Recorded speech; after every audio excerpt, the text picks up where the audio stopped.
Owen, can you put me into the attendees? Yep.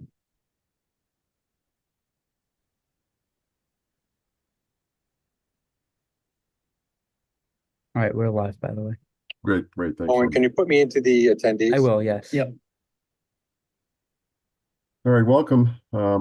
Welcome to the June meeting of the Northborough Conservation Commission. My name is Greg Young. I'm the chair of the commission. Great, thanks. Owen, can you put me in? And this open meeting of the Northborough Conservation Commission is being conducted remotely, consistent with Governor Healy's executive order of March 29th, 2023, an act relative to extending certain COVID-19 measures adopted during the state of emergency. All members of the Northborough Conservation Commission are allowed and encouraged to participate remotely. The order allows the Northborough Conservation Commission to meet entirely remotely so long as reasonable public access is afforded so that the public can follow along with the deliberations of the meeting.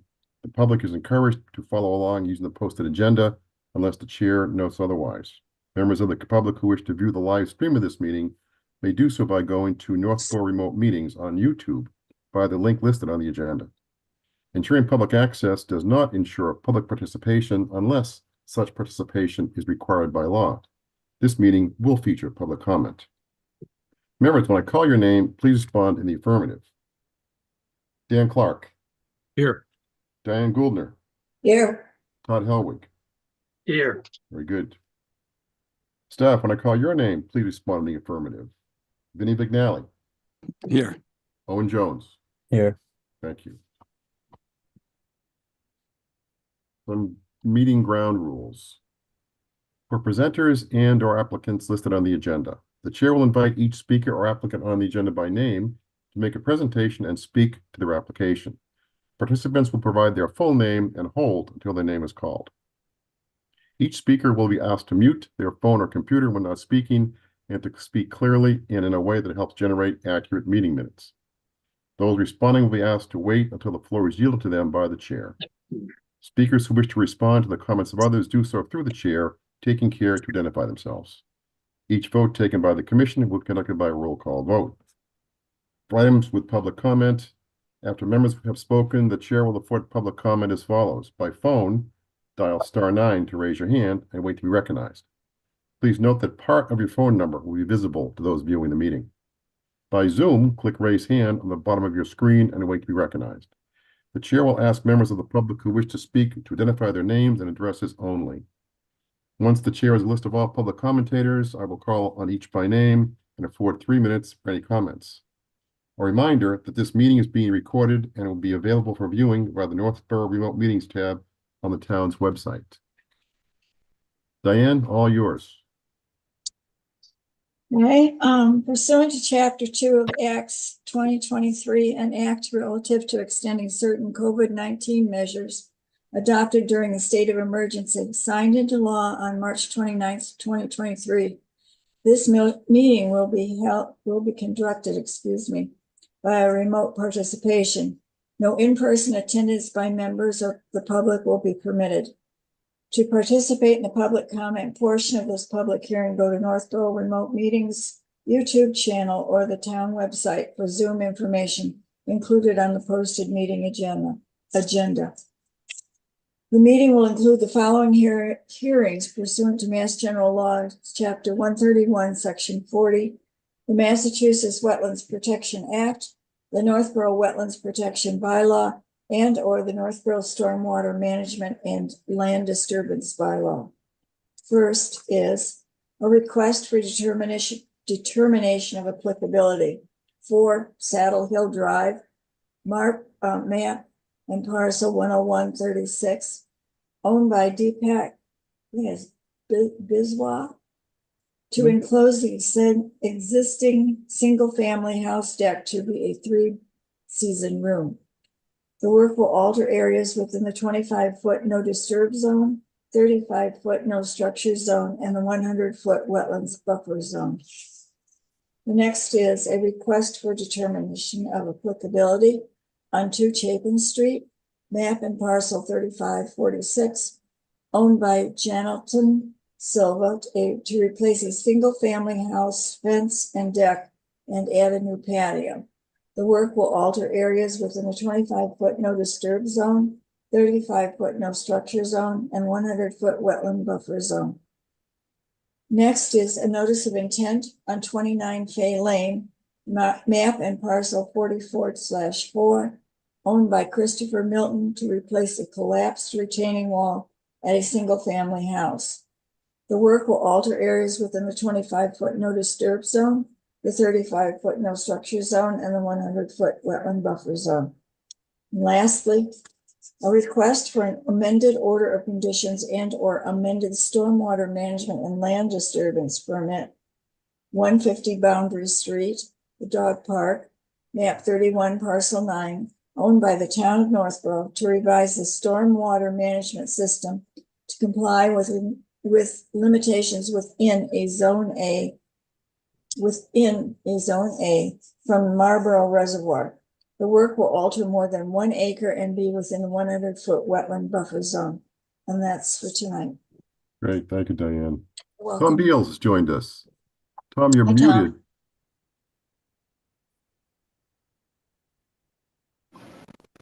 Hi, Hey, Tom, welcome, thank you. can you hear me?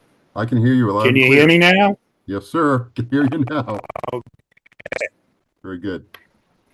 Okay, first order of business here is let's take a look at the May meeting minutes and see if we can move through those. Anybody have any questions, comments, updates, corrections? No. No? No. No. Anybody else okay? Anybody have any issues? I see nodding heads. Diane, you're good? Make a motion Yes. to approve. Go ahead, Tom. Make a motion. Make a motion to approve the meeting minutes from May 13th. Okay. Second, Seconded by Diane. Roll call vote. Tom Beals, Yes. Dan Clark, Yes. Diane Gouldner, yes. Todd Helwig. Yes. And I vote yes. Okay.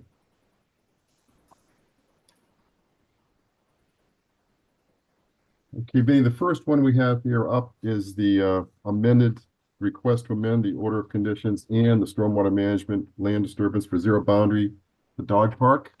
Yes. I know I That's did see Kunkel. some information flying back and forth on that one. I've got a hand up here from a Brandon Kunkel. Brandon Kunkel and I think Laurie Connors should be there. I see them both, yes. Okay, let's gonna bring you in, Brandon. And Laurie. Okay.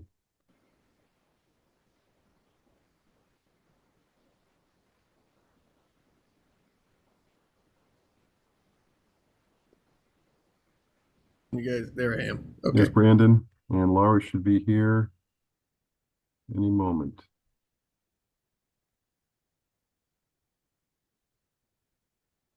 Hey, Laurie.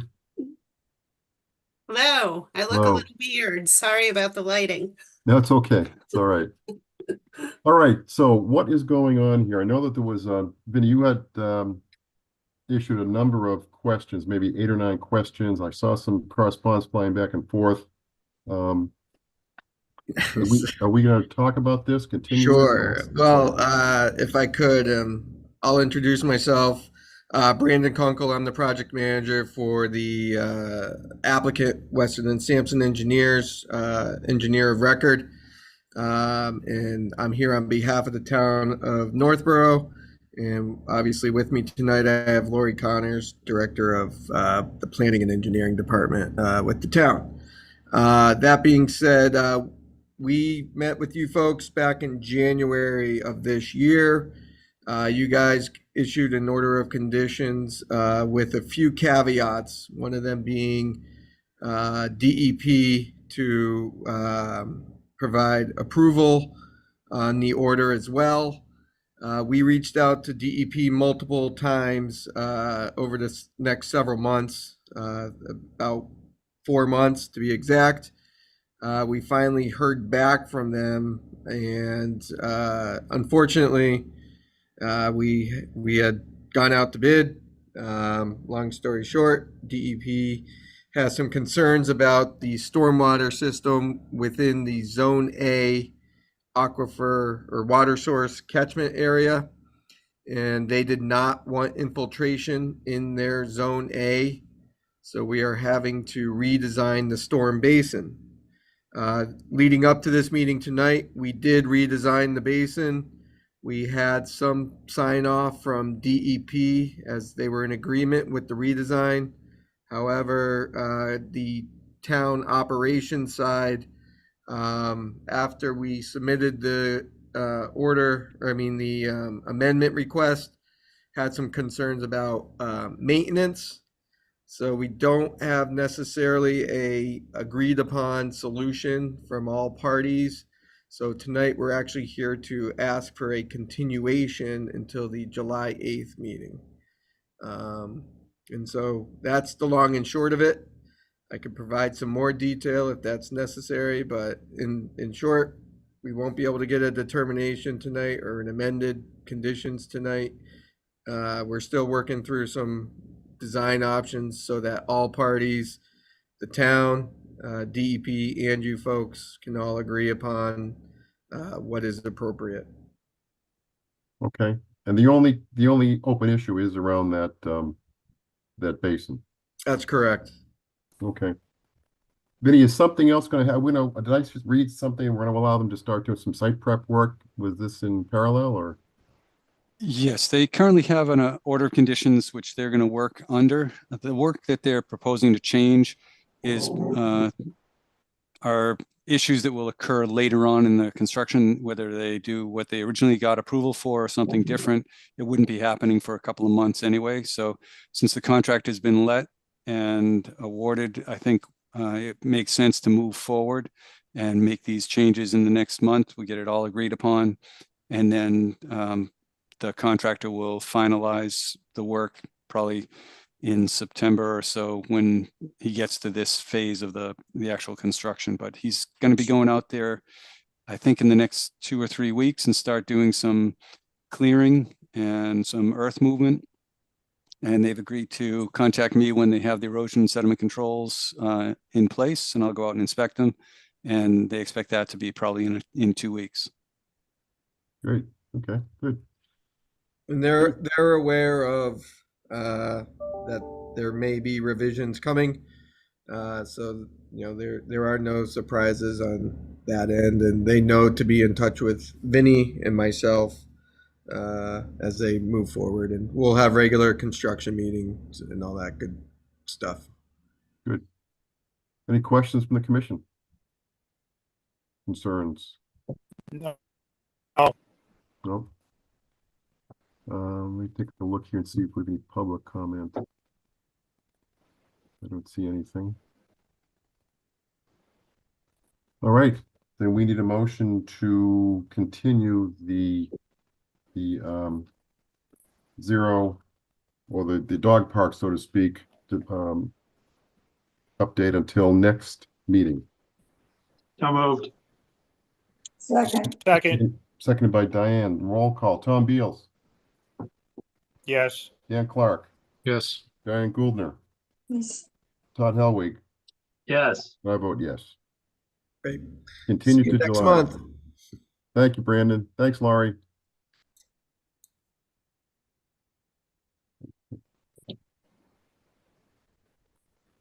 Another continuation here, stormwater management and land disturbance permit application for 6165 West Main and 10 Monroe Street, the fire station construction. And we see, I've got Jim Jackson. Yep, Jim Jackson, Chief. I don't see the chief. Okay, Oh, I see hand. Amy Dunlap. I don't know, but He is David Parente. Okay, we'll bring Amy Dunlap in. Dave Parente. is there Caroline or? No, everybody, we have people flying in here. So Okay. Owen's on top of his game tonight.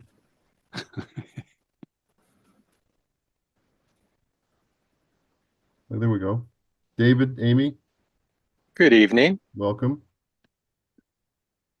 Okay, so continuation from last month's discussion. I know there were a lot of items Vinny was looking for. I presume some of those, if not all, have been met. Where are we, Vinny? I think we're in good shape. Great. Amy, are you going to do the presentation or are you on, is James? Um, what Jim happened? Jackson should be joining I us. see Right. him. He's going to do the presentation. Okay. He's rejoining us.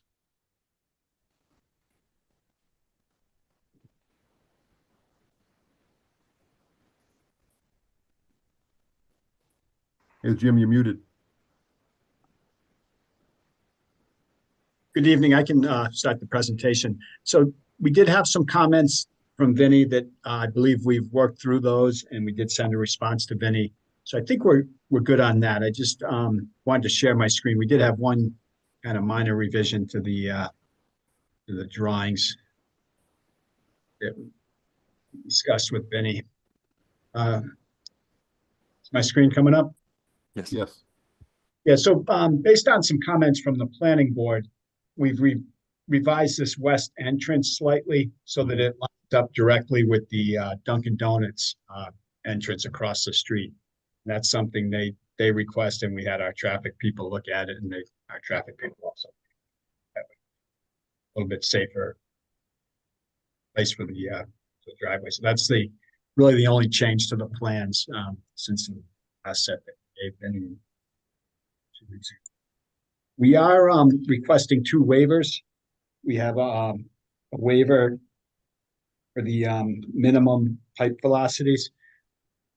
In the pipes, we weren't able to maintain 2.5 feet per second velocity.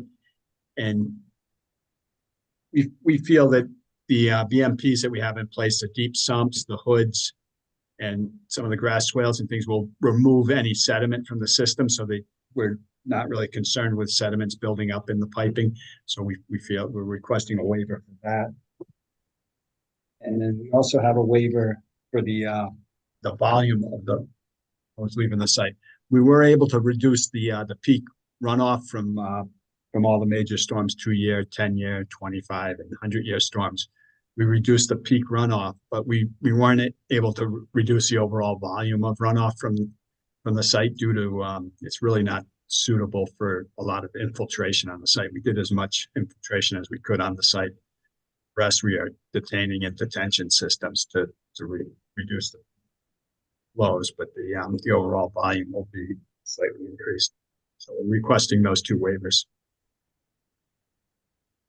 And this project is a redevelopment, so the requirement is maximum extent practicable, and I think they've met that standard. Okay, so Vinny, you have any open questions left? No, they provided, there were only one outstanding was this plan, that there was going to be a revision. What is the date of the plan set that I'll be able to refer to when assuming the commission approves this? We'll give it a full set Friday's date, the 14th, June 14th. Okay, and that's going to be the same one as the one for the planning board?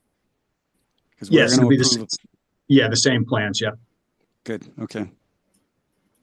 I've got three items that came off. I'm looking here from the minutes from last month, and they all are around an on-site LSP.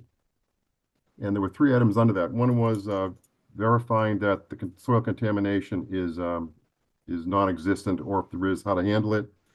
Secondly, is stormwater management from the DOT approval side for, I think, Route 20 flow. And the last one was a note that one of the commissioners brought up around sub-slab ventilation as an option for construction. Yeah. So to address the first comment with the LSP, we do the town does have an LSP, Rob Berger, working on the site.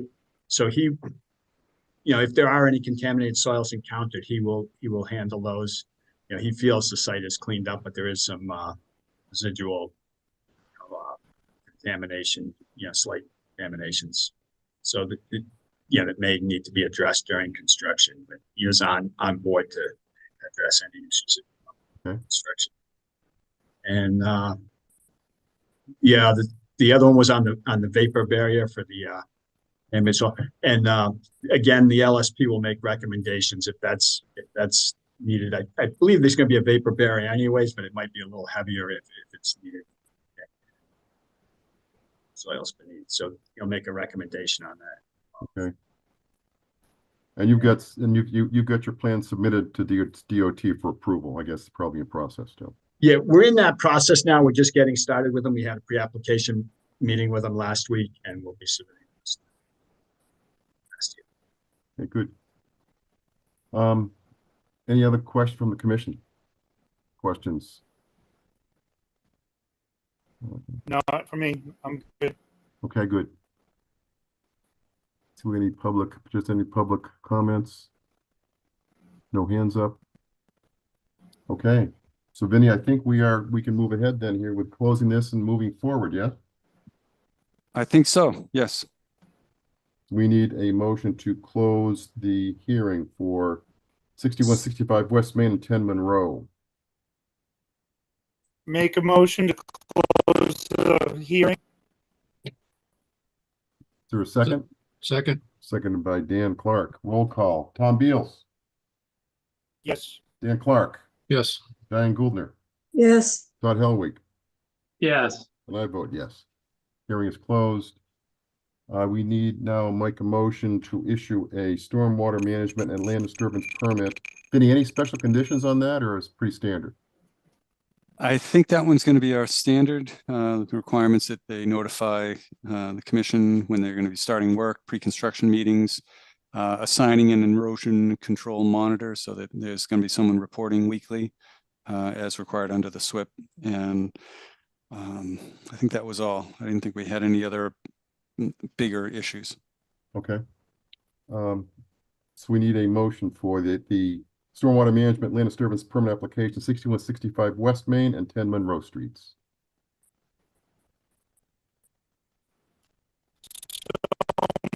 Moved. Okay. Motion made by Tom Beals. Is there a second? Second. Seconded by Todd Helwig. Roll call. Tom Beals, Yes. Dan Clark, Yes. Diane Gouldner, yes, Todd Helwig. Yes. And I vote yes. All right. Done. All right, thank you.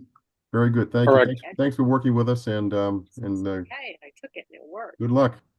Thank you. Thanks. Thanks, guys. Have a good night. Good night. Good night. yeah. Okay.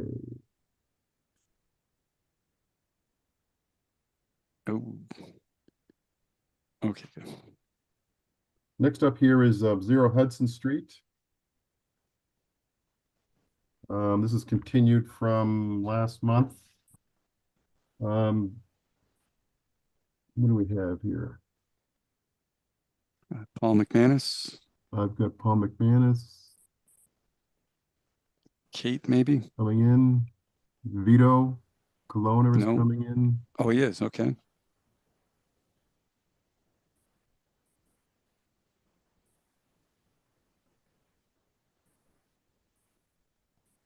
And that should be happening any moment now.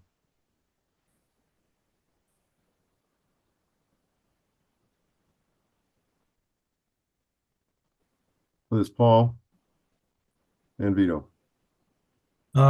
Good evening, Mr. Chairman. We Evening. may have Scott Goddard also is the applicant. Yep, I got a hand up. Hold on, I'll bring Scott in. Should be happening. Okay. Vito, you're muted, by the way. There we go. Thanks.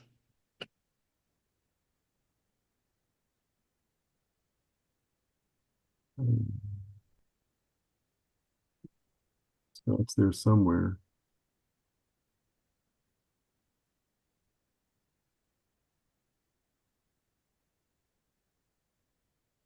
I don't know what happened to him. There he is. Okay. Scott, you're muted. Yep, I can hear you all. Thank you. Okay, great. All right, super. Okay, where are we here, Vinny? So, I'm sorry, Vinny, you want to? No, we're still in the process. Paul, you want to give us an update? I saw an email at about an hour ago, so you can give us an update on that. Yeah, so Mr. Chairman, we we've been working through some comments from Vinny. Our latest submission was May 27, I think.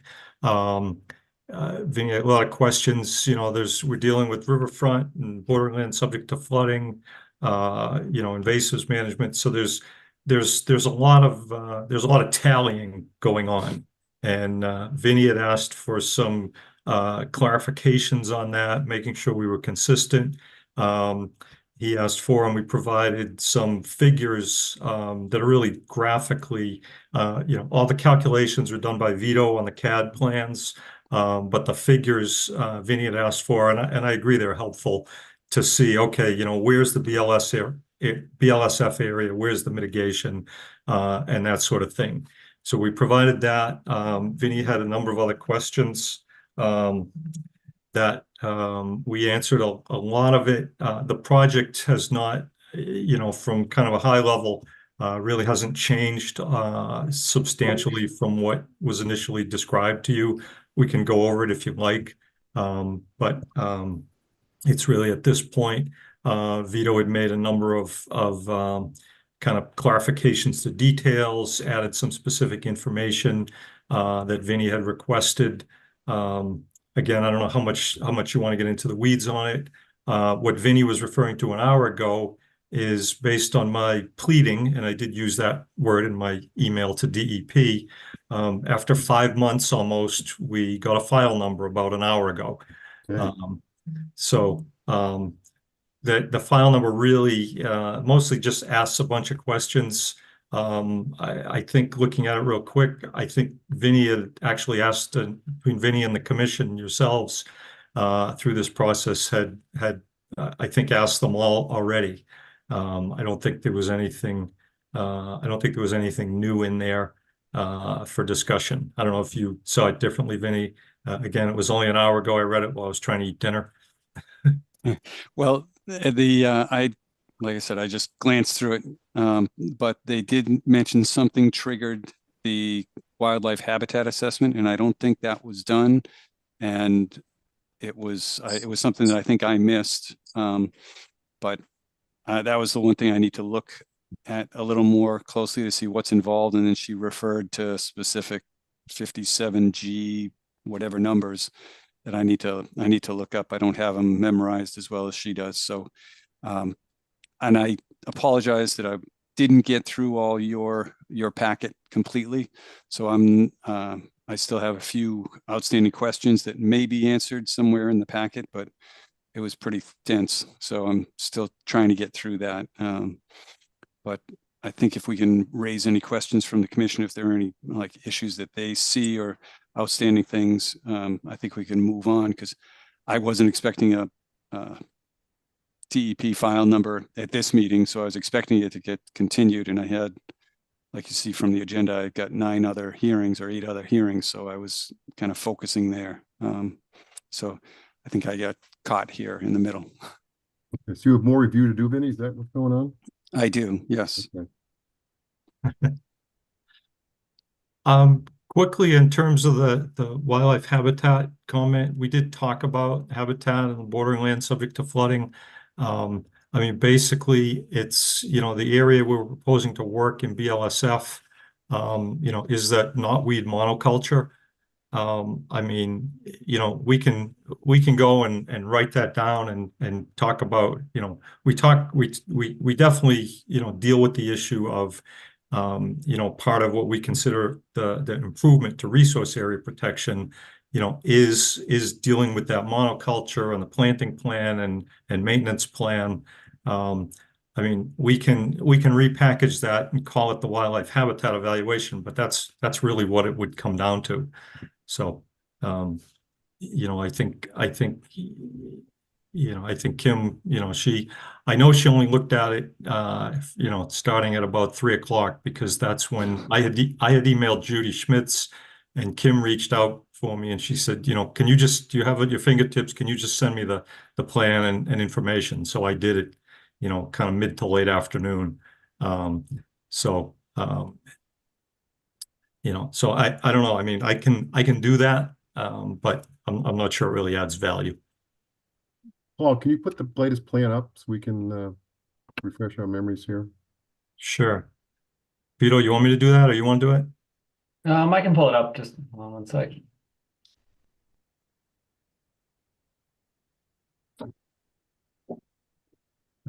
Okay, good. Nope. Maybe just a touch. There we go. A little touch bigger. They were perfect. Okay, good. Good. All right. So, Mr. Chairman, basically to refresh you, we have, it's off the plan, the way Vito's got it enlarged there, but the Assabet is at the bottom of the plan. And much of the property is within the riverfront. There's some degraded riverfront out in the front. And then there's a big area down below that. It goes right up to the street and then down really until you get to the BVW boundary. That's a monoculture of knotweed that we talked about.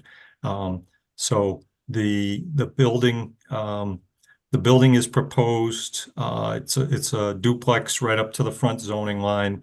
It's proposed in part within the bordering land subject to flooding. And then you see mostly off to the left, you see where the grades get tight, where Vito's pointing up to the street there. That's the proposed land subject to flooding mitigation. And then also thank you, Vito, off to the right there as well. But those are the areas that, as I said, are all, they're all that monoculture, and where the building is proposed is all the knotweed monoculture as well. Vito's got infiltration system up in the front, treatment and infiltration.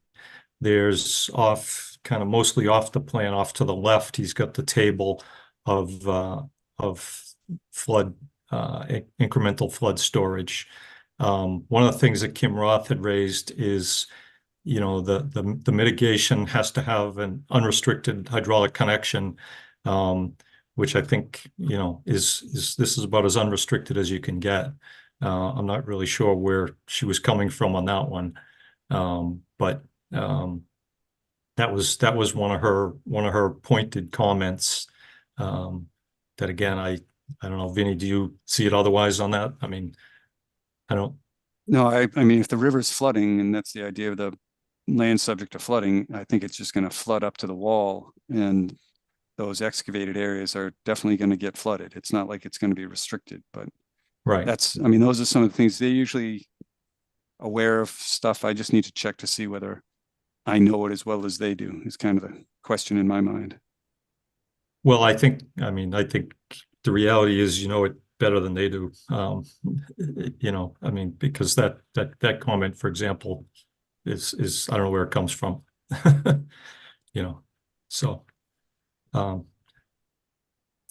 So Mr. Chairman, that's just a quick kind of high level. Like I said, we're happy to go into it as much detail as you want, or answer any particular questions. Okay. The question that I didn't see was the idea of the 25 and 35 foot zones. You had said that the commission typically just does it from the wetland edge, and in my short time here, it's been whatever the most distant resource area is where the 25 foot and 35 are measured from.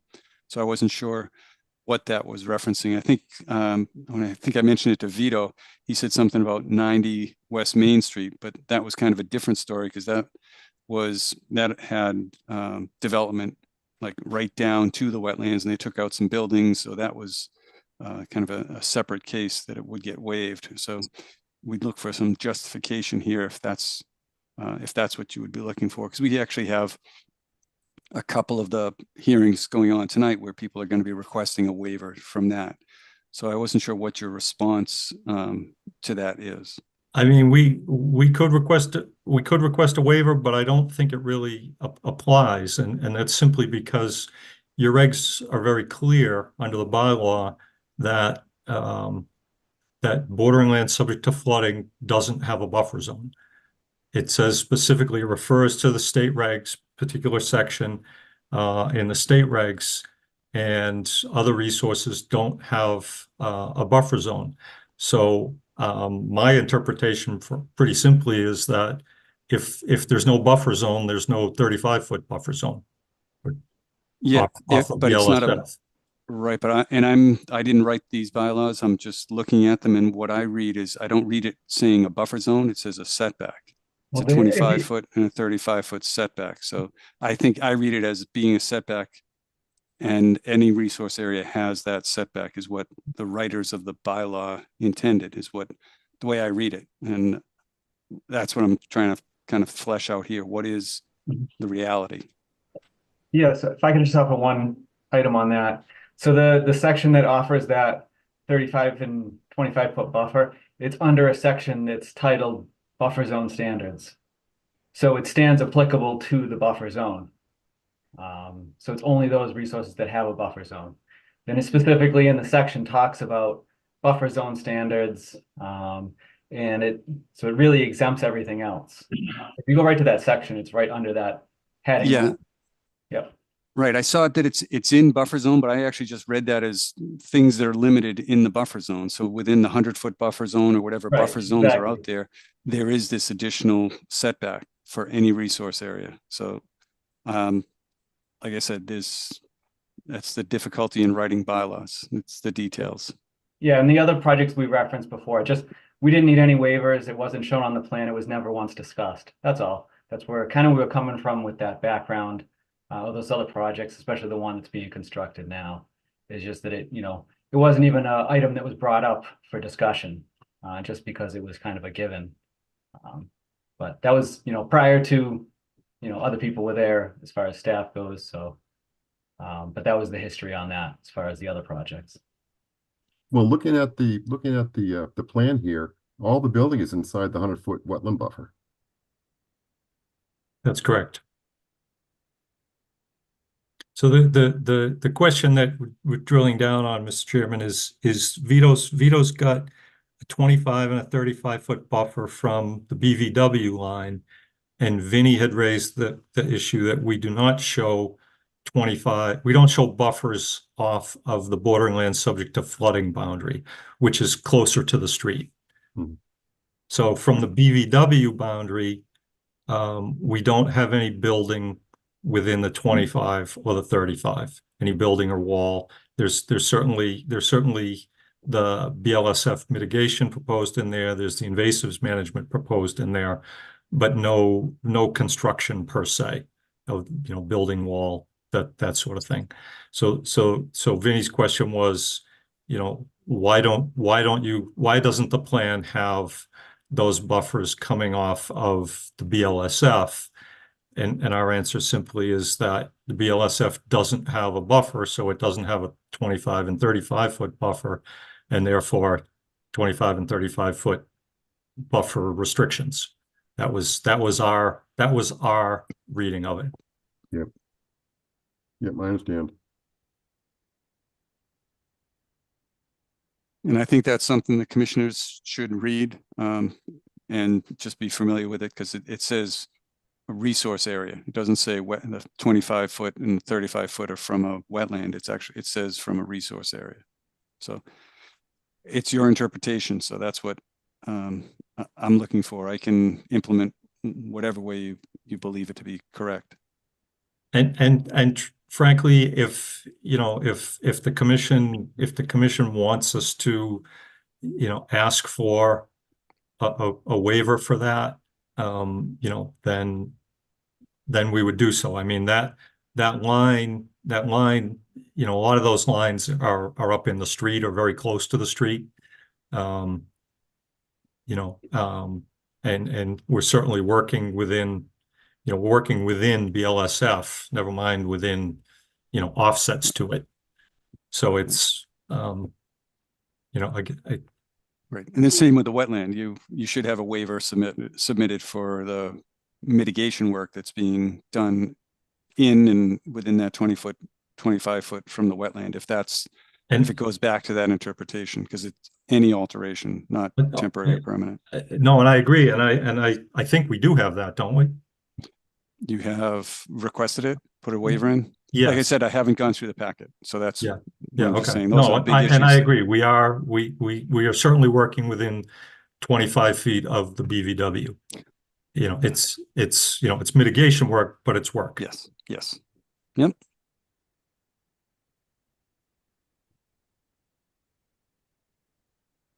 Well, I mean, as I think I've said this before, this is not my preferred lot in town. I mean, in my opinion, this is a borderline unbuildable lot.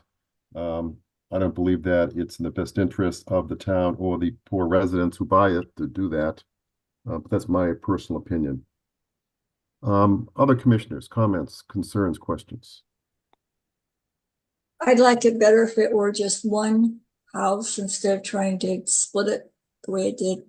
Maybe they could condense it a little bit more. Vinny had asked that same question, and we didn't do a formal alternatives analysis because we're proposing work under the redevelopment provisions. But Vinny had made the comment early on and suggested that we look at other single family development in the area as kind of comparables. I did do that, and interestingly enough, I can't remember the names of the streets up just a little bit to the north. I want to say Kayla, maybe. Anyway, but those single-family houses that were, relatively recently built have more disturbance and more hard surface than is proposed here. So in terms of that, we did look at that a little bit, but again, have filed under the redevelopment provisions. But we do provide a little bit of information about that. Thank you.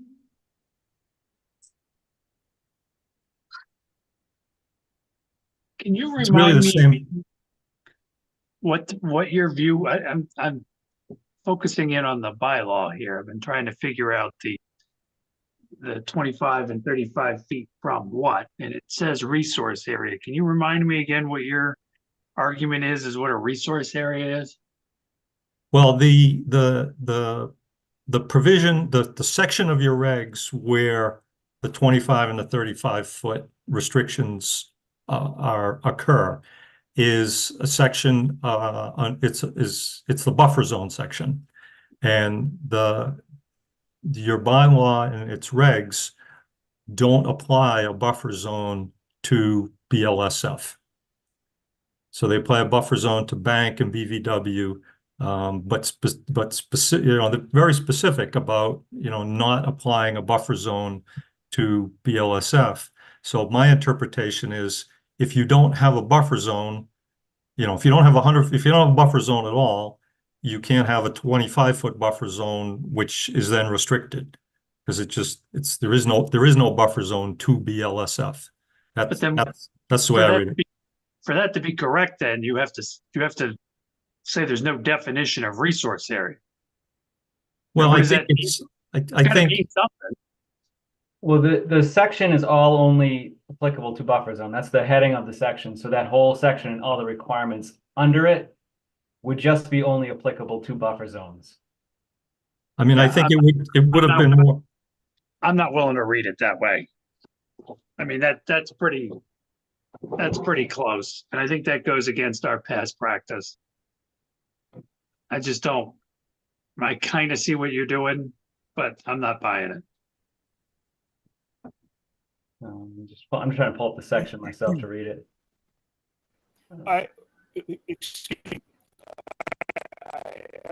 Yeah, because the section is under activities within the buffer. Vito, hold on, please, Vito. Oh, sorry. Sorry. Tom Beals, go ahead. I'm sorry, I'm having net issues again, but I don't think it was our intentions we wrote that to address a buffer zone because there was a fine line with lands flooding, so didn't put anything in there to put a buffer past that.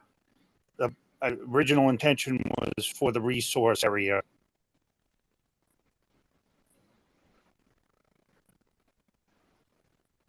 So Tom, are you saying that, are you in agreement with Todd's perspective of the buffer zone or something different?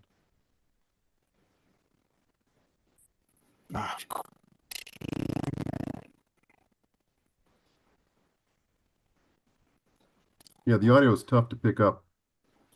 I believe the interpretation. Okay. All right, So- go ahead, Vito. I'm sorry, go ahead. Well, I'm looking at 6.4, right? So you can get an abbreviated notice of resource area delineation. It says any person may use an abbreviated notice area resource delineation for the confirmation of a delineated boundary of bordering vegetated wetlands and any other resource area. So resource area means something in addition to. It's not just, you could use the abbreviated notice to determine an isolated land subject to flooding. So I think it's a resource area. Oh, it is a resource area. If you So look you on wanna- section You said 4.2, removes because of the heading of the section. right, that's the section that, and everything under that is applicable to that. So if you go to section 4.2, it would be saying, you know, things applicable to isolated wetlands, and then you apply that to bordering, say. So that's, you know, the heading is applicable. I'm not going to be in that I, area. I personally am not going to be constrained by what the heading says. It's just the way that it's written, that's all. And then, you know, we were talking about valid, you know, the other projects, and there's one with a valid order. That's the way it was interpreted on right now, that's being under construction. I don't believe I've ever had this conversation before.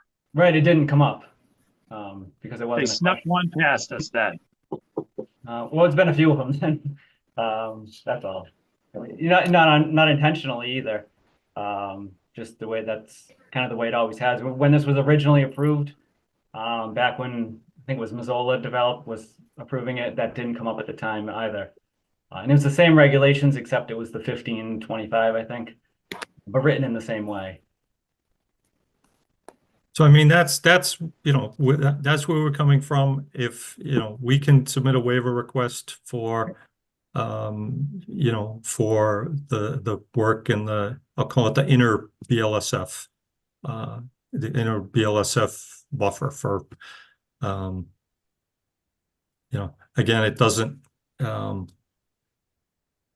it doesn't, you know, materially change where we're coming from, because those areas are, you know, none of such areas on the site exist in a natural undeveloped condition, excuse me.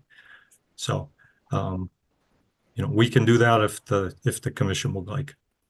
So I mean, just again, speaking for myself, I'm less concerned about whether it's one house or a duplex. That doesn't matter to me.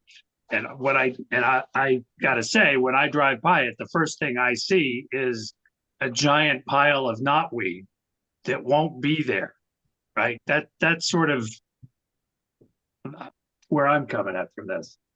And that's frankly where I came from at it. You know, when I went and looked at it and pulled up, and I said, wow, you know, it's just this wall of knotweed. You know, and then, you know, I kind of asked myself, how far down does it go? And I thrashed down through, and it basically goes down to the BVW where it's too wet for the knotweed to do well. Okay, any more questions from the commission, comments? Just add a couple thoughts. I guess setting aside the bylaw, I guess regardless of what the bylaw decision is, there, in my mind, there's a long list of issues that, to me, just, I can't support the project, just given where it's located. I actually think it's probably the last place we should do development. And I honestly, the redevelopment or the disturbed, I think you're equating vegetation with, yeah, I guess I don't buy that yes, knotweed, I understand it's an invasive plant, but it's vegetated and certainly more undisturbed than what you're proposing. So I just can't get behind the project.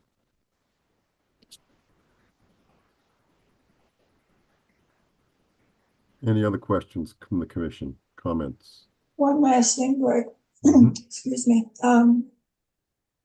In clearing out the knotweed, that in and of itself is a big problem. How did you propose to do that and keep it away from all the other places that it will travel? Well, I mean, it's certainly, you know, there's a protocol that we submitted to deal with it. And it does require, you know, it does require some maintenance for a few years to really knock it down. And it's very, you know, it's critical to get, you know, a native replacement plant community to come in and then manage the knotweed, you know, manage the knotweed that you don't get on the first strike, so to speak. So we have a planting plan in there, and you know, we have a plan for dealing with the knotweed initially, a planting plan, and then excuse me, that plan continues to deal with the knotweed for several years. Right. I guess to follow up on that, one of the questions that I had was, is there a plan? Because I haven't looked at it. It probably is in there. Does your new or revised plan contain or control the knotweed for the length of time as that house is going to be there? Because we're looking at the benefit of controlling knotweed for the house. So is the knotweed control going to last as long as the house is? Well, the way these things are usually done, and what's proposed here, is you have a plan for several years to go in, get a replacement plant community, get that in place, and then that will be the mechanism in the long term, is that native plant community to get that in there, and that's the way, you know, that's the way these situations are managed pretty universally. Have you, in your looking up all the material you need to do with it, knotweed, have you found places that extracted it and were successful in keeping it away? And how did they do it? There are plenty of success stories. And those, did you submit those? Like I said, I haven't read it. I apologize, but did you get a reference or a link, something like that? Examples? I don't think we submitted examples, no. Okay. But the protocol that we're using is, you know, is one that's pretty universal, you know, from NRCS and folks like that. You know, it's not, we didn't invent the protocol by any means. Okay.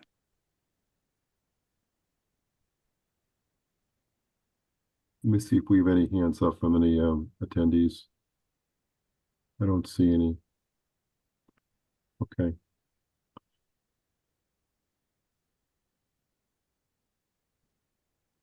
Well, maybe we can do a couple things here. We can go ahead and vote it. And I think Paul and Vito have heard from all the commissioners, so you know how that may go. We could continue to next month, in which case hopefully Vinny can digest all of the information he's received, and we can all do updates on the bylaw that Todd has referenced a few times. Any preference which way we go? My opinion is to continue so that Vin can get through everything and we can address our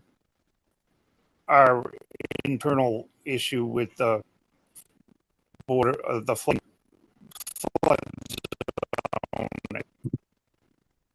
Okay. Okay, so you're suggesting continuation. I guess we should put this in front of the applicant. Yeah, a continuation is fine. There's no problem there. I think we can work. I mean, there's only a few details left. One of the other things I wanted to throw in there about the vegetation management is, you know, the knotweed is naturally controlled with hydrology, which is evident on this site. So in our mitigation area, we're dropping the grade, and that grade drop will change the hydrologic regime such that it will go a long way to naturally push back the knotweed growth. So we have even more optimistic conditions on site. Okay. Very good. So Vinny, you think we're going to continue this and you can delve into that a little bit more? Yes, that's my preference. Okay. And the applicant Scott seems okay with that. Tom suggested it. And let's move ahead then with that. We need a motion to continue the notice of intent hearing for 0 Hudson Street. So moved. Is there a second? Second. Seconded by Tom Second. Beals. Tom Beals. Roll call vote. Yes. Yes. Dan Clark. Yes. Diane Goldner. Yes. Todd Helwig. Yes. And I vote yes. What's the date on that, Mr. Chairman? It is July 8th. 8th. July 8th. Thank you. All right. Thank you. All right. Thank you. Thank you, All right. folks. Have a Thank good you, night. Scott. Good night. Good night. Thank you.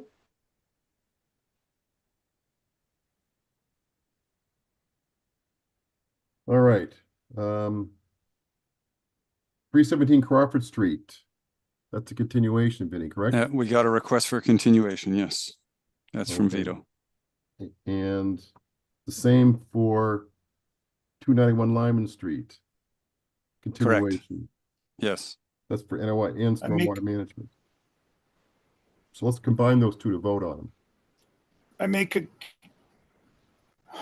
Let me set you up here in this one, Tom, first. We're looking for a motion to continue the stormwater management and land disturbance permit application for 317 Crawford Street, and also to continue the notice of intent and stormwater management and land disturbance permit for 291 Lyman Street. Is there a motion? so moved. Okay, is there a second? Second. Seconded by Todd Helwig. Roll call. Move. Tom Beals. Yes. Dan Clark. Yes. Diane Goldman. Yes. Yes. Todd Helwig. Yes. I vote yes. Both are continued, Vinny. Right. Thank you. 4 Saddle Hill Drive, an RDA for Deepak Biswas. Yes, this one is a request for determination for enclosing in an existing deck, Yep. Making it a 3-season room. So you can see my plan here, or his sketch on 4 Saddle Hill Drive, right off Davis Street. There's a pond in that area and more wetland in this area, and then a mowed path out to the back towards where the river is, or the brook. This is a intermittent stream, so there is no riverfront, but the wetlands do come all the way up to this area here, which is about 19 feet off at the closest. Actually, I can zoom in a little for you. So 19 feet off the house is the wetland, and they have proposed straw wattles and sediment fence for a barrier in this location. And he's enclosing the deck that was up here, and I think adding stairs. I don't know if the stairs existed, but they're still within this area if they were. There's a 25-foot setback that encloses the whole area. So they've requested a waiver from that. as well as the waiver from the 35-foot, because currently this is all what's not wetlands is mowed lawn in this whole area here. Mhm. If you go down to on this side over here, if you're going up Davis, I think it's Davis Street or Davis Lane, whatever the smaller one is, you can look out right into the backyard in here and see what's going on. But what they're proposing is to the sunroom, one-story sunroom, changed from an existing deck. When they're techno posts to reduce the impacts near the wetland. And okay, so there is a new landing and stairs going down. So that's the proposal, and I wasn't sure if anyone had questions. This was a proposal, or they already did it? Well, it is their proposal, but they have, the construction has already started, and the building department, when they went out to do the first inspection, noticed that there were wetlands nearby and then contacted me. So the contractor is underway. It's been underway for probably 6 months now, and they stopped the work when they found out there were wetlands issues. So that's why it's still under construction. And The Vinny, it's the property- same footprint, right? Yeah, Mhm. it's actually using the same structure of the deck and just enclosing it. They have to beef it up a little for structural reasons, and insulate and do some other things, but generally it is the same structure. And this was a situation where the owner hired a contractor, a contractor to do the work, and the contractor had no idea what wetlands were and the whole wetland issue. So that's when the building department found it and called me in, and then we stopped the work until they got a permit.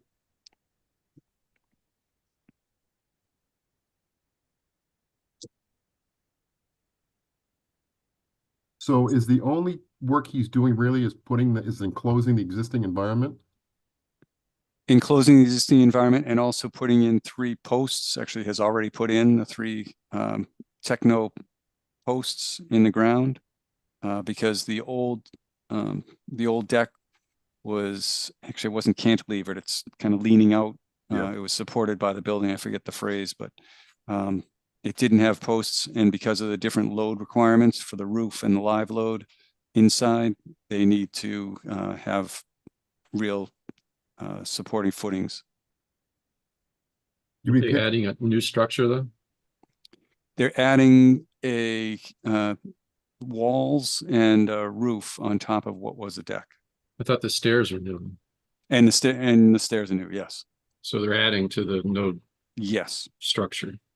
yes, they're adding actually in the no disturb zone, but it is already lawn, but it is in the no structure zone as well.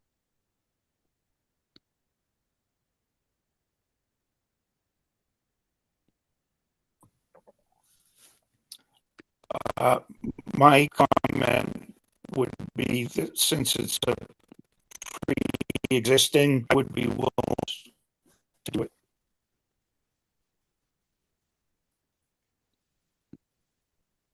Because it's pre-existing, Tom? Yes. Yes, I'm sorry if you can't hear, but I think, you know, that they are, whether theirs are or not, I don't think it makes a difference. I would assume if the deck was there, it had stairs, but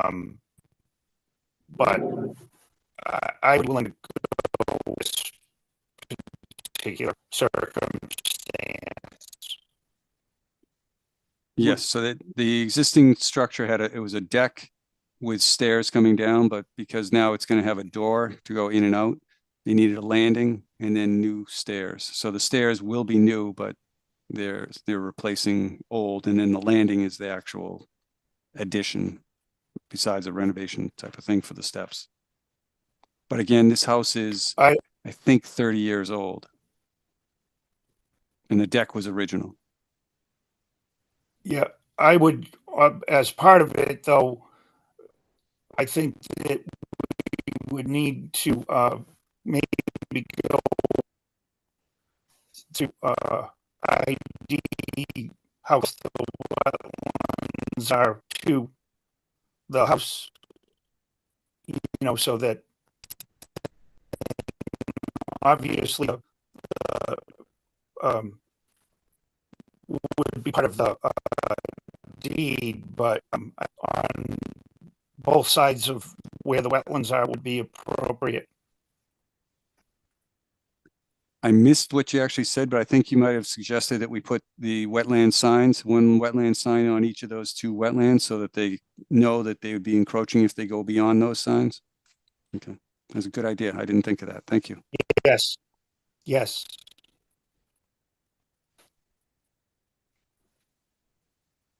Questions or comments from the commission anymore?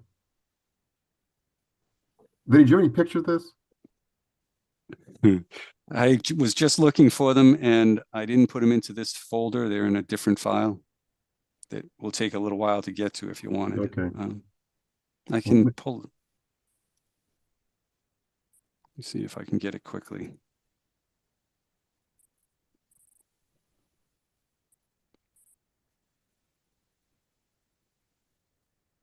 When I looked at this with the site visits, it seemed to me that he was going up, not out. I mean, it's already encroachment there from years ago, but he was not adding to that. He was going up, not out. I believe the stairs are roughly in the same location. And some of the work he's doing is to make that deck a little safer, I think, too, underneath. Yeah, I'm good with a negative determination.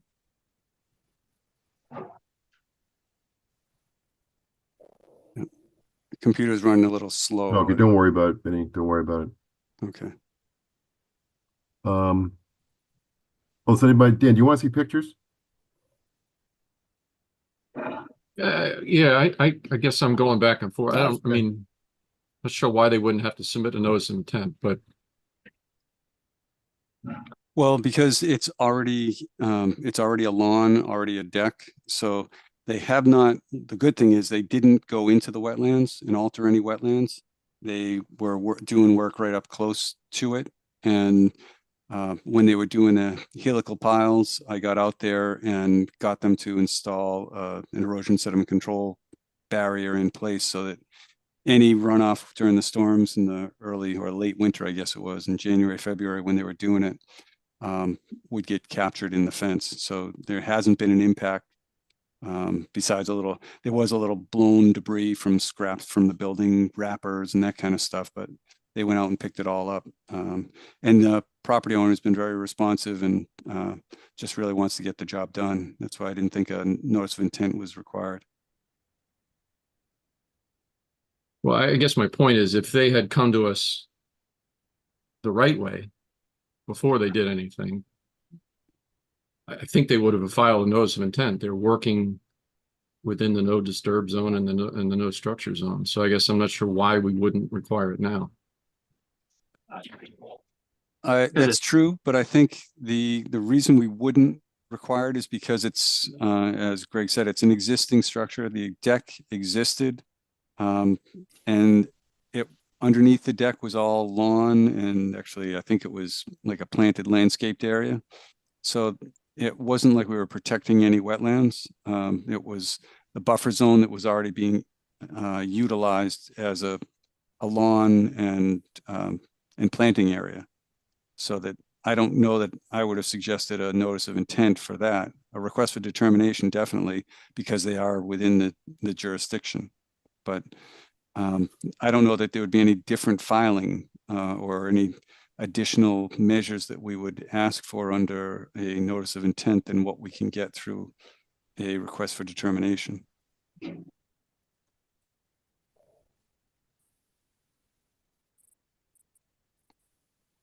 And my system is not happy.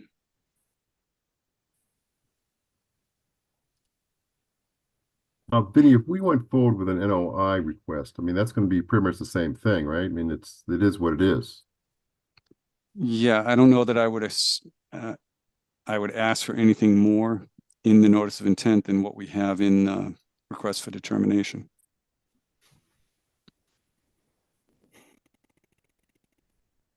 Okay. All right, anything, no attendees, like I said, check any hands up in the public. I don't see anything. All right, let's move ahead. We need to close the hearing, Vinny, right? Yep, actually, I'm just at the photos now, I think. Okay. Sorry.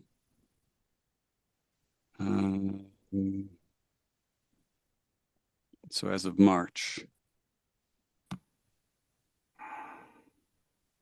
Let me stop sharing this one. All right, come on.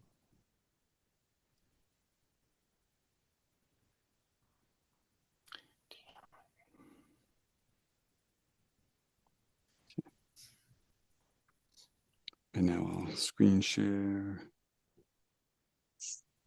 Oh, I got it twice.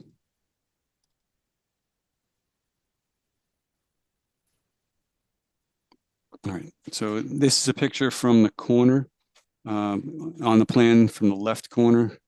And this is the old deck structure that was posted out to the end because of the additional loads from the, can I go up? No, I can just zoom in.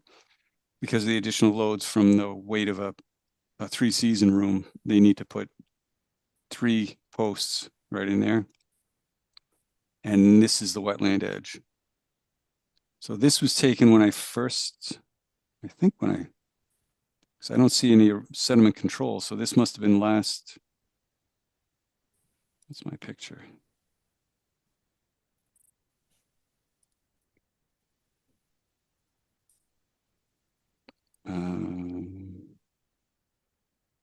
Sorry.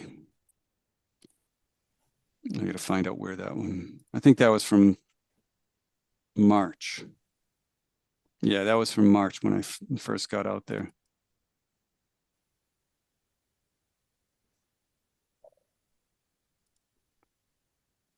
All right. Yeah, so this was before we put in the sediment fence. The sediment fence currently goes all across here. And as you can see, this was all a landscaped area underneath and just mowed lawn.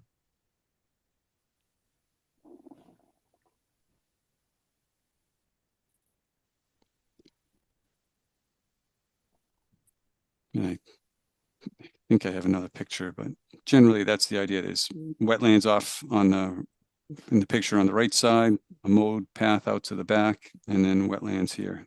It's nice cattail, really. It's got some nice wildlife in there.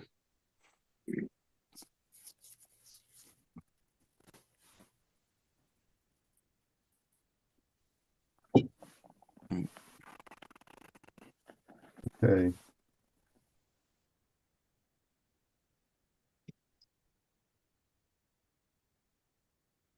Vinny, would we want to have him not mow in front there anymore? Not mow as close, maybe put a little protection on that wetlands, put a sign up close to the posts, or actually mount it to the posts. And then he'd have to walk under the deck to get around to the front of the house. That's a possibility, yeah. I just throw that out for discussion to see if that would mitigate some of that situation. But it has been a lawn that he's been using for 25 or 30 years, Yeah, however old the property is. Yeah, it's one of those where sins were committed under previous laws and regulations. So, okay. Well, actually, it was built before the setback was required. Yeah. So everything was in place legally. Yep. Yep. And I think, my view is he's not encroaching further. He's going up versus out. Yes. Okay, so let's close the hearing on the RDA for 4 Saddle Hill Drive. So moved. So move. So we'll give it to Diane, and Todd did the second. Roll call. No, we're going to do issue a negative determination. No, this is to close first. Thank you. So we're going to vote to close it. Tom Beals. Yeah, That's a yes, I think. Dan Clark, Yes. Diane Gouldner, Yes. Todd Helwig, Yes. and I vote yes. Now we're talking about issuing a negative RDA with conditions, correct? Yes. So moved. And what are those conditions, Vinny? Second. Seconded by Tom Beals. I've lost control of the voting process. Tom Beals, Yes. Dan Clark, Yes. Diane Gouldner, Yes. Todd Helwig. Yes. I vote yes. Okay, now with the conditions, any special conditions, Vinny? You're muted. Signs. Signs. Yes. Sorry about that. Yes, it's just an RDA, so we don't get the full list of the regular orders of conditions. So it would be any notes that I would put into the negative determination. And I think signs are probably the best thing that we could do. On those And two then- wetlands. Yes. Yep. Yep. On each of the, one sign on each of the Yes. wetlands.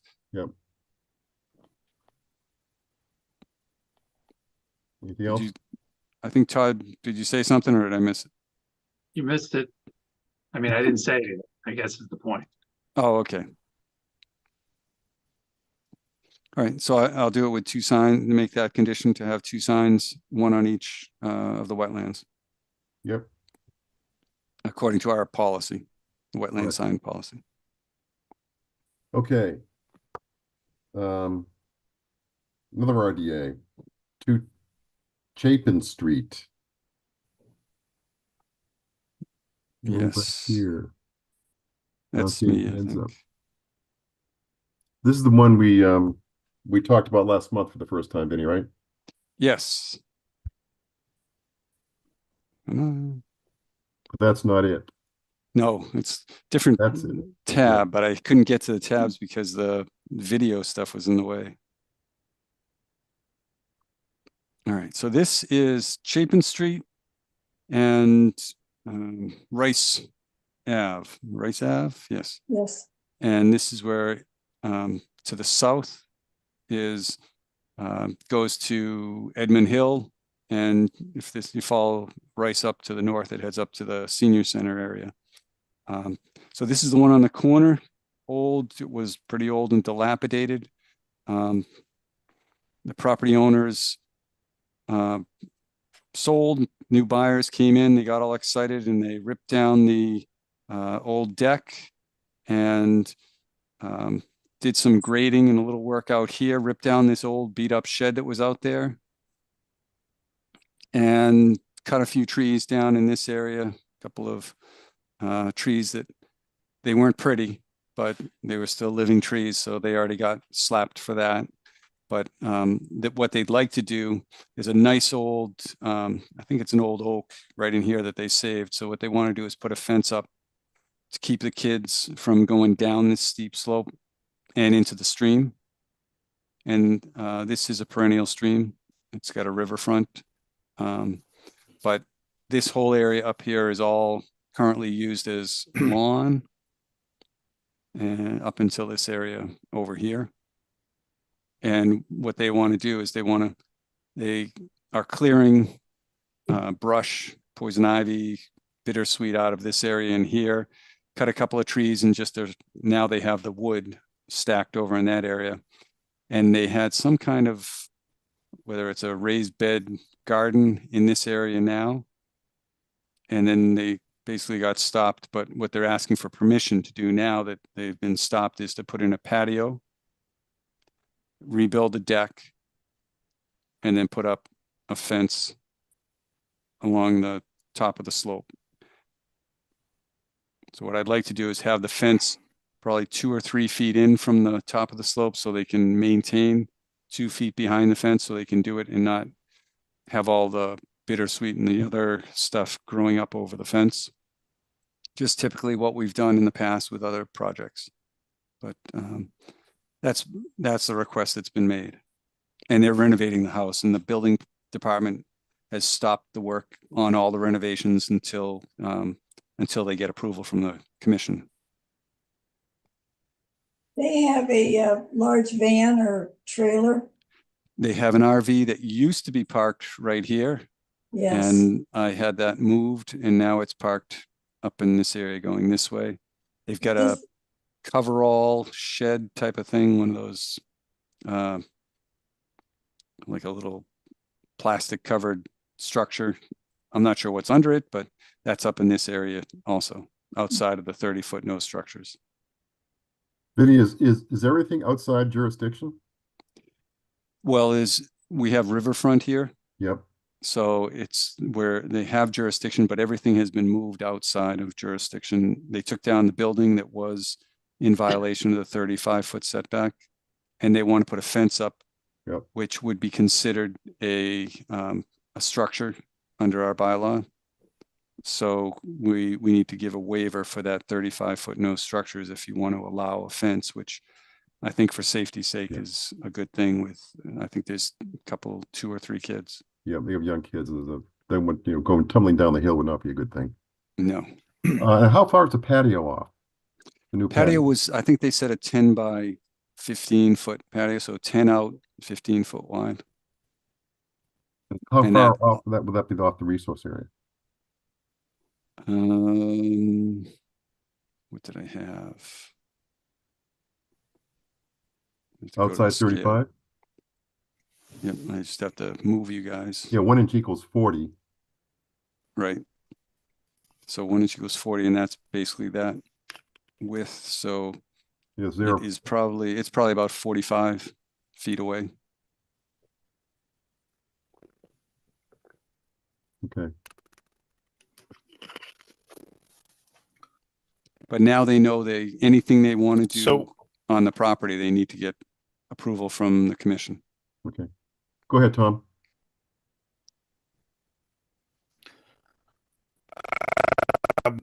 Whether we waiver for the fence, but I think the fence is an ideal wetlands marker and, as well. Marcus. Yes, we can, and we can put signs, mount those right to the fence too. So that makes sense. Yep. Okay. Anybody else?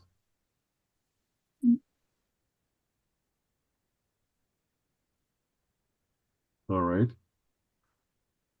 So we're looking to approve the fence. That's a waiver for the fence.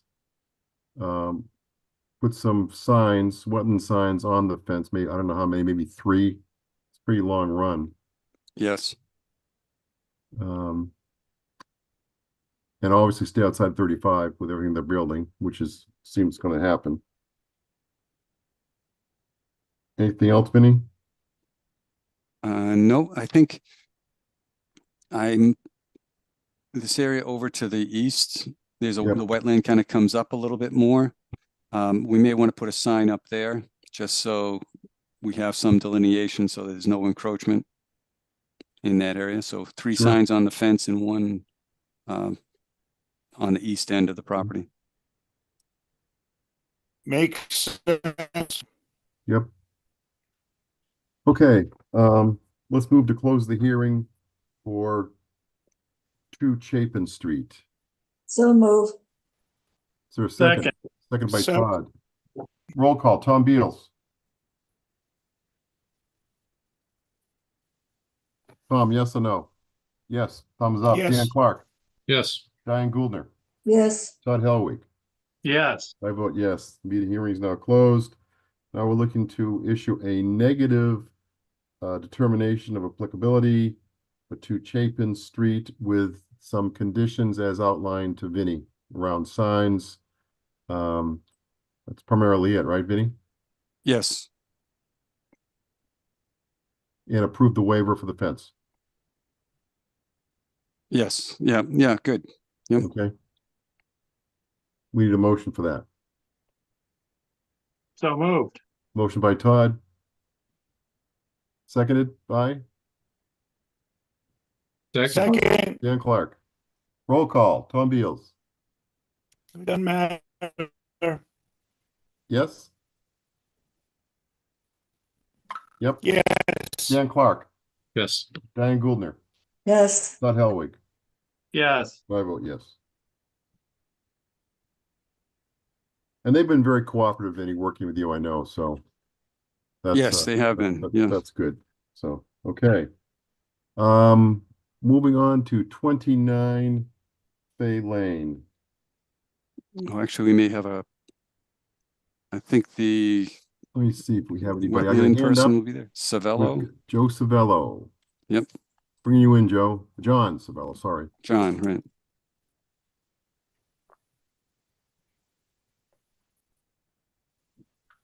And this is a notice of intent, and we are still awaiting a DEP file number.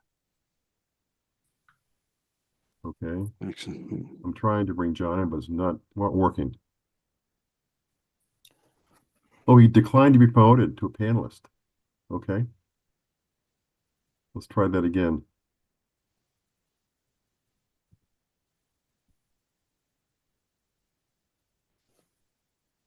Okay, now he's coming in.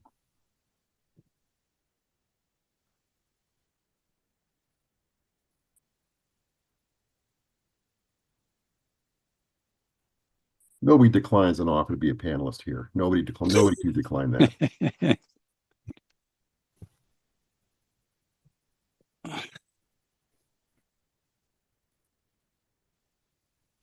Hello.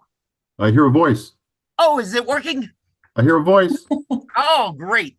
I Excellent. don't see you. Is that okay? Oh, let me see if that, let's try that. There you go. Oh, good. Okay. Oh, perfect. All right. Okay. Oh, good. So 29 Fay Lane, NOI. And John, what is your role in this? Yeah, so my name's John Savello, Savello and Associates. We're land surveyors, wetland consultants in Marlboro. We were contacted by Wally from Wally's Landscaping. He's doing the landscaping on the site, and he's going to be in charge of constructing the new retaining wall that they're proposing in the side yard. So we, I don't know if I don't know. I can't put a plan up, but I think Vinny has a plan he might be able to put up, but I can't. I got it. So what we did was they contacted us and they told us that they had there's an existing retaining wall off the side and rear of the existing house that, excuse me, is in pretty bad shape. Part of it is falling down and it needs to be reconstructed. So they had a structural engineer design a new wall. They gave us the plans, and then we went out and did the site survey. We delineated the resource areas on site. We did a field survey. We drafted up a plan. We put the buffers on, and we put the new proposed wall on, and then we submitted to the board. So that's kind of where we're at. So there's a couple things.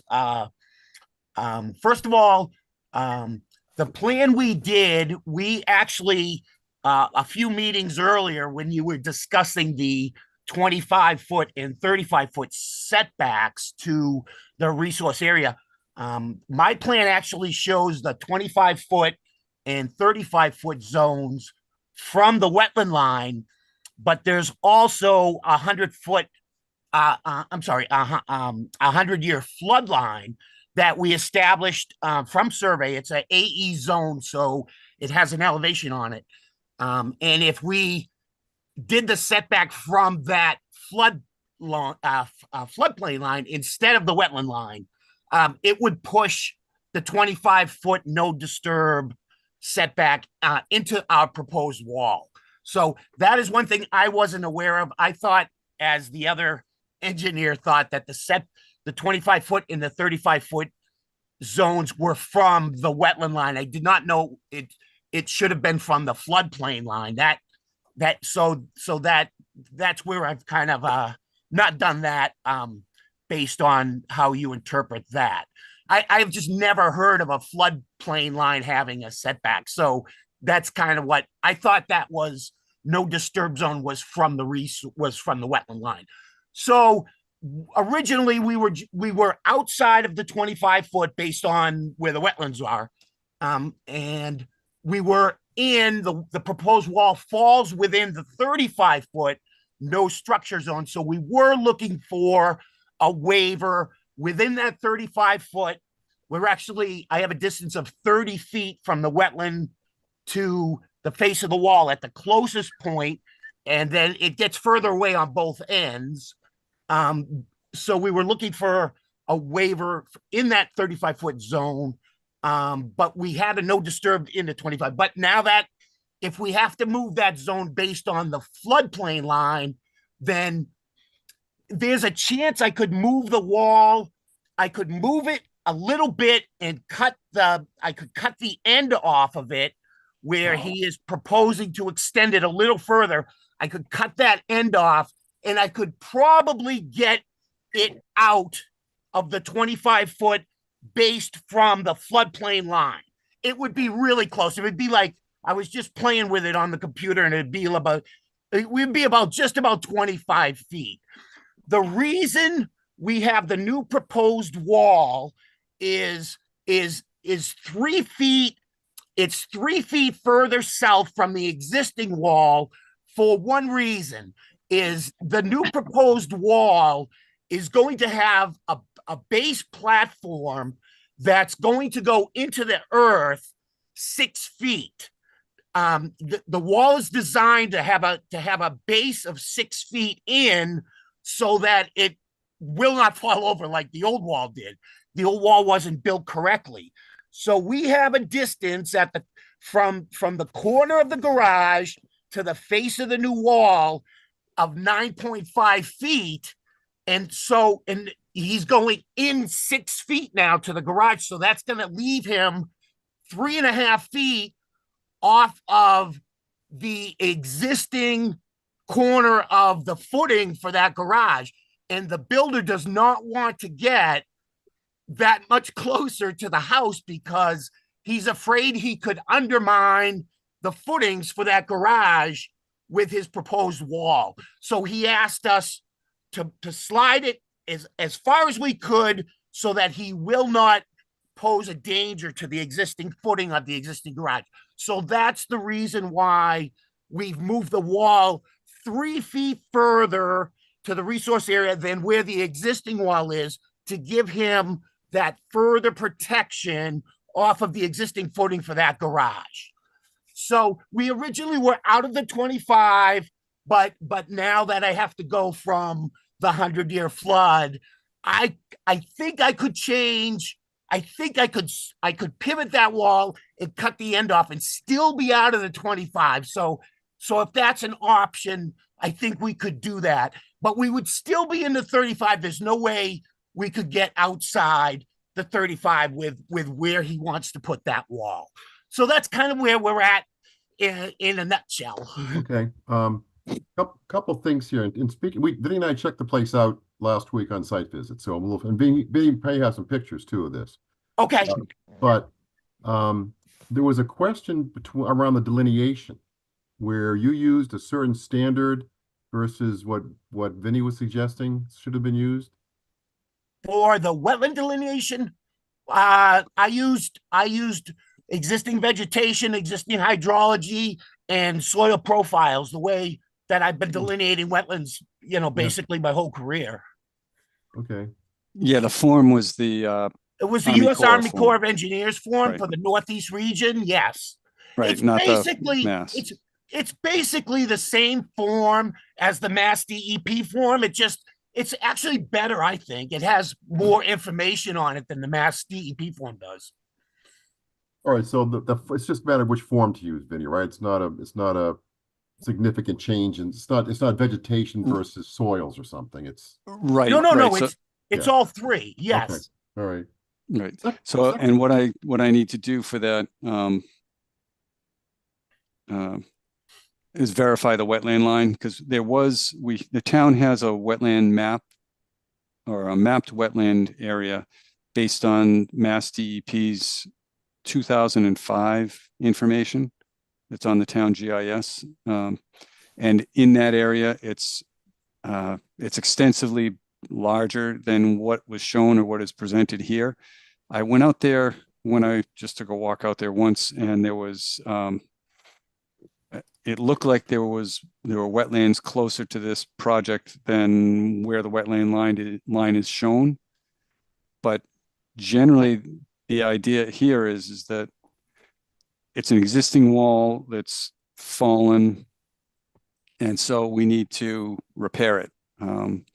So whether the wetland line is 10 feet or 15 feet off the base of the wall or 30 feet off the base of the wall, it's still the same situation, I think. Yep.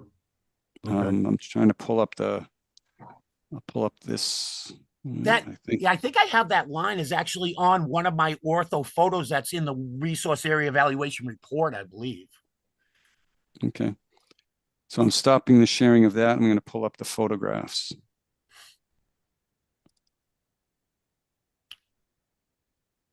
All right. Okay, that is the wall that is in disrepair. That's the wall, yes. Yes, so this, right, you can see the wall going along here. That's the break that was in the wall, and then it continues farther over. And then this is all just low area.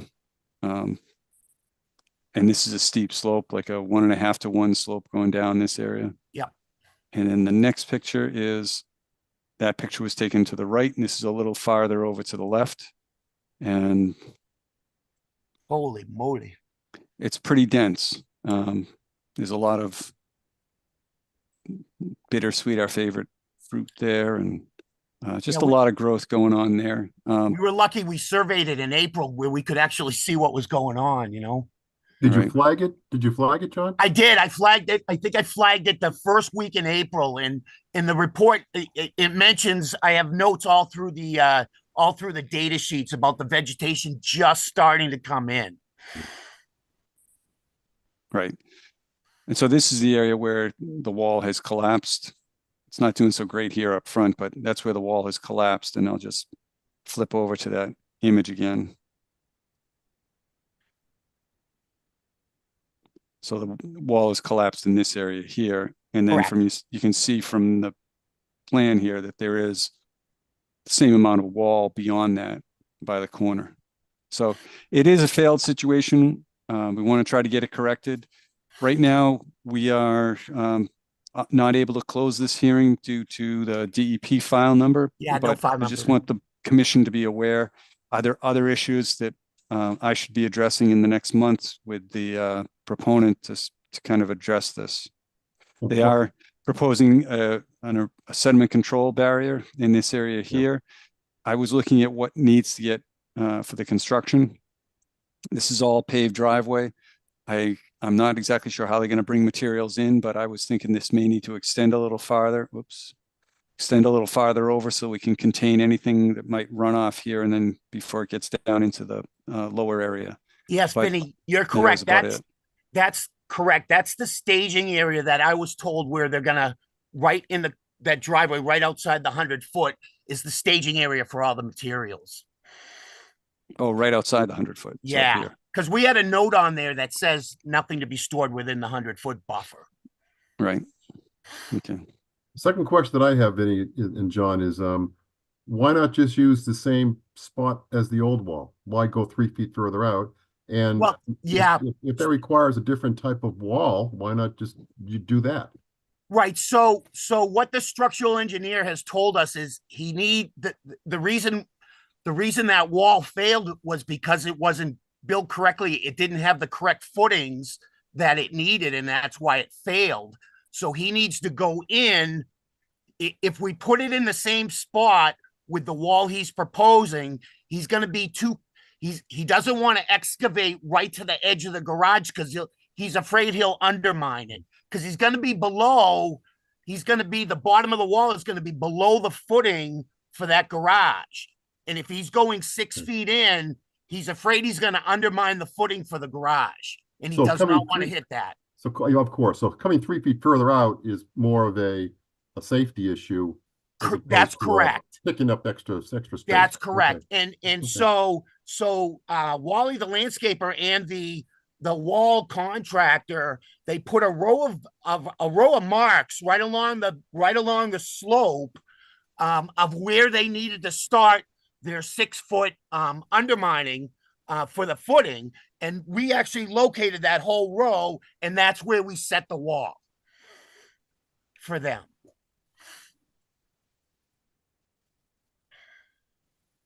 So that, Okay. so that's why it moved out, because it wasn't built right. You could see the way it fell over. It was a real poor wall. I mean, it was just not built right. So, and this is going to be the build it now and never have to touch it again type of thing. So, Okay. that's what we were told by the structural engineer. And he also just sent another letter to us, kind of outlining the remarks he had on his plans about the footings that were needed for the base of the wall. Okay. Any question from the commission? Any thoughts, concerns? We're not going to close, as Vinny mentioned, so. Yeah, I guess my thought is, I mean, I get it. We're going to need to replace the wall, right? We're going to probably end up there. But this all seems a little loosey-goosey to me, right? It seems like major surgery is what is going to happen here, awful close to the wetland. There's questions about where the line is and whether we're in the 25 or the 35 and how we're going to bring materials in and what kind. It seems like a bigger project than this sort of the materials we have before us. Well, I don't have a question about the wetland line, but I can definitely address the wetland line with anyone. But and as far as bringing materials in, it's pretty much going to be a block wall. So I know there were ideas being floated around about bringing in big concrete block walls that wouldn't need to have this engineered structure done, and they determined that there would be more. It would be more disturbance trying to move those blocks around than having to construct this. It's basically they're just going to have to get in there and dig with a machine with a backhoe, and I think access is going to be pretty easy. And I think it's going to be easier than trying to bring in big structured, 2-ton blocks, because they definitely don't have the room to do that. So, it's the area now is it is. I saw those pictures. It definitely didn't look like that when we were surveying, but it was pretty clear from the wall down to, we have an existing vegetation line that's shown on our plan, and that was a row of shots we took right along the edge of the drip tree line and on the ground, and there was nothing north of that. So that vegetation that's come in there, it's got to be mostly all grasses. I didn't even see any shrubs that had come in there. But so I don't think. I mean, I know it's close, and we kept the erosion control. We're actually using a double barrier. We're doing the silt fence all the way with the 6 inches entrenched and dug with the 8-inch straw wattle on top of it. So we have a double barrier for the erosion control, and also the native soils are all mapped out as Hankley fine sandy loams out there. They're all Class A soils, hydrology of A soils out there. So I don't think erosion is going to be a big issue. The fact that it's just and Wally had told us that, because I had asked him how he plans on staging this. Is he going to remove the entire wall, or is he going to remove a section and build a section, remove a section and build a section? He told us that his plan was to remove a section and build, remove a section and build, and work the way across. So that would be another way to cut down the possibility of any erosion flows past that barrier.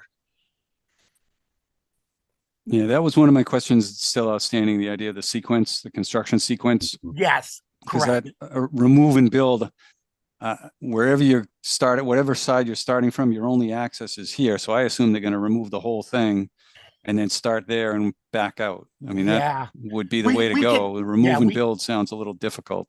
Yeah, we can nail that down too. If we're continuing, we can nail that all down as well. Yep. All right, good. Just a quick question, Sure. Greg. It looked pretty vegetated to me. How much of that vegetation do you need to remove to do the construction? And then what do you plan to do afterwards? Do you have any sort of revegetative plan? So we originally had the silt fence along the 25-foot from the wet. So at the time that we did the survey and evaluated, there was nothing there. So if it has all come in now, I'm assuming it'll all just revegetate itself right up to the base of the wall again. I don't see why it wouldn't, since there wasn't really anything there to begin with when we saw it. So if it's come in that thick in 6 weeks, I don't see why it wouldn't just revegetate itself. Well, I think Dan's point is the idea of we should have some kind of a revegetation plan, just whether you're going to seed it with whatever mix you're going to propose. But I think our condition and the condition we would probably have is that we'll have no access on the downhill side of the wall in the future. Because currently there was like he would take a mower down there and go clear that area. And I'm thinking we may want to just let it grow in and maybe put a couple of shrubs or plants in there to encourage some good growth. Okay. Yep. So if you want to, I will run that by the owner as well and see if that's not a problem. Sure. Okay. Okay. And we'll also try to reevaluate that 25-foot from the 100-year flood. And if we can move that wall, we'll keep it all out of the 25. Right. Well, the first thing we need to do is get the wetland. You and I have to get out there and agree on a line. Okay. Okay. Yep. All right. Good. All right, John. So you got some input and some comments here to work with. Yeah, sounds good. Yep. Anything else before we move forward? Okay, we need a motion to continue the NOI discussions for 29 Fay Lane. So moved. Is there a second? Second. Seconded by Dan. Roll call vote. Tom Beals. Yes. Dan Clark. Yes. Yes. Diane Gouldner. Yes. Todd Helwig. Yes. And I vote yes. All right, John, thank you. Okay, great. Thanks, folks. July 8th, we'll see you then. Okay. All right, that concludes the public hearing portion. Violation we have here, Vinny, right? 187 Lyman Street, that's the farmer encroaching into the field there. Yes, it is. I'm trying to pull up that photo now. It's under control, we might as well review it.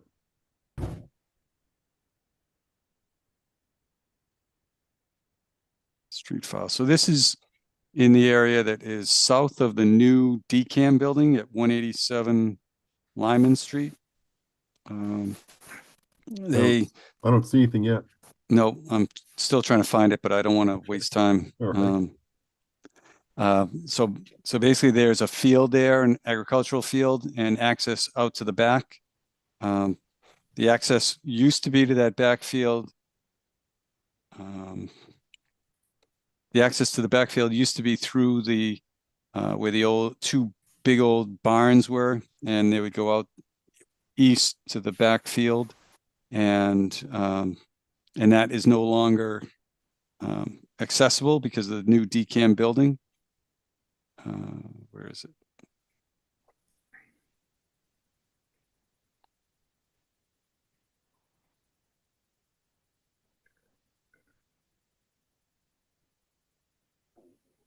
Sorry, I'm trying to do two things at once here. Farmer encroachment. There we go.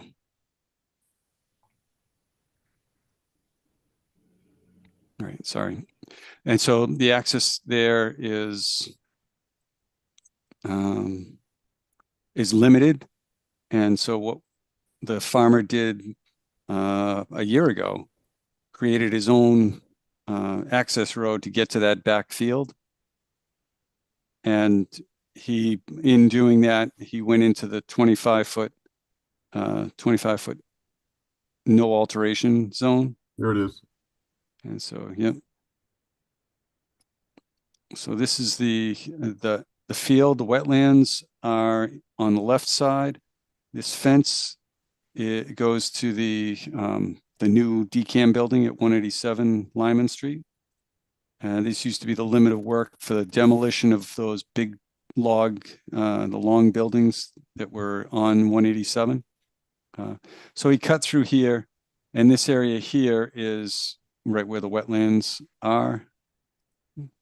And then this is looking in the opposite direction. Actually, this one was the prior photo was taken almost a year ago. And this is the photo taken probably a couple of weeks or a month ago. And you can see there's wetland growth in this area off to the right. You might even be able to see the wetland flag right there and then right up there. So we did a measurement with the Department of Food and Ag, or Department of Agricultural Resources now. And we put stakes in at 26 feet off. And you can see the tracks of the tractor going in last year. And actually, I think one time earlier this year. And now the contractor has built or improved a little road over here. So he's staying outside of that location. So that was this was the violation. He's now created a pathway over here. And is there another photo? No. And the engineer for the OVM project, still also the same DCAM engineer. He's coming up with a plan to improve that access road that the farmer is currently using in this area to get the fields ready for this corn season. But it will be improved to have a 12-foot wide gravel base. And then they're going to replant this whole area with, I think they had like 30 shrubs and a whole bunch of seedling plants. So it sounds like they're doing a very good restoration plan for this area. And I'm waiting for that over the next, it probably won't be coming in until February. I'm sorry, until August, 3 months. Well, Vinny, you might have been right the first time around, given who we're talking to here. Yes, yes, that has been the guide here. I always try to be hopeful, though. So you will see a plan sometime in the next couple of months. I have a draft plan, which I made comments to, and they're making some corrections. So I think that's good. And they're going to come in with a request for determination of the restoration of this area. Okay, good. Or actually, we were talking about doing a request for determination, but I think if it's, that's why I was bringing it before the commission. Since the work is only in the, just at the edge of the 25, and the Department of Agricultural Resources, they don't have a big budget for engineering and design and permitting. I was wondering if this could be something that I could approve based on the allowance under an administrative approval process, where if this is the 25-foot no disturb that's under the local bylaw, under the wetlands bylaw, they allow some alterations where the area has already been alterated, and this would be a restoration. So I was hoping actually that I could just get this approved, get it fixed, get it replanted, and we'd be done with it. But that's why I put it on the agenda to discuss it with the commission.